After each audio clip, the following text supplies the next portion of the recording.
2023 McDonald's Happy Meal.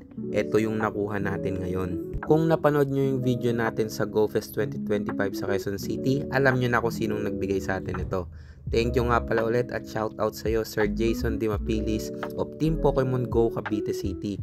Maraming salamat sa pagpapaubaya ng 12 packs na to ng 2023 Happy Meal para magkaroon tayo at ma-open natin dito sa channel. So ano pang hinihintay natin? Tara, buksan na natin to. Isa sa mga naging target kong i-collect nitong unang-una nitong May ay yung mga Pokemon collaboration sa Happy Meal ng McDonald's.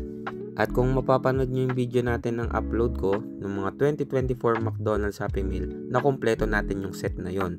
At etong set na to naman is yung 2023.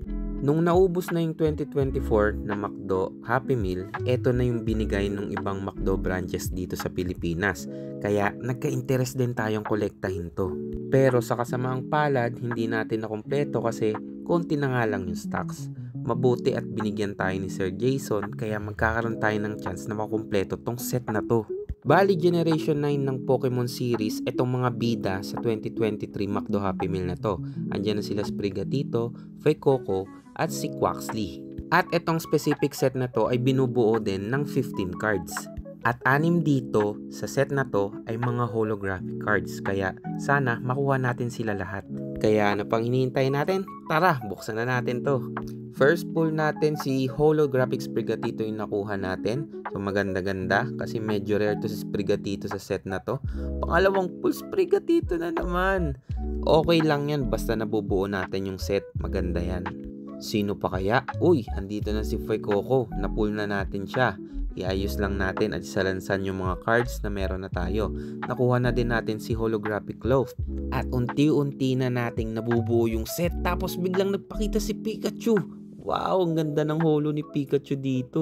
Talagang si Pikachu yung target natin pag nagko-collect no? Tapos nandito na rin si Quaxly. Unti-unti na nating nabubuo yung set na to. At sana makumpleto talaga natin bago natin maubos yung ating mga fan packs. Sino pa kayang makukuha natin? Sana talaga mabuo natin kasi wala na tayong makukuhanan nito. And ayun, nagpakita na rin yung holographic na si Titan. Grabe, inabot tayo ng 9 na fan pack at may sumobrang 3 doon sa binigay ni Sir. At eto na siya sa ating binder. Nakumpleto natin yung 15 cards sa set ng 2023 McDo. At kung umabot ka sa part na to ng video, meron akong isang sorpresa sa'yo. Since may mga na-pull tayong duplicate cards at may sumobra tayong 3 fan pack, ipaparapol natin to sa gustong magkolekta nito. At syempre, free of charge yan.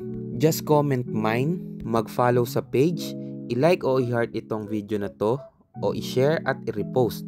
At kasali na kayo sa raffle na gagawin natin. Bubunot ulit tayo na maswerteng magko-comment at magla-live tayo sa Friday, July 11 sa ating TikTok. Okay? So comment mine na and see you sa Friday. Good luck!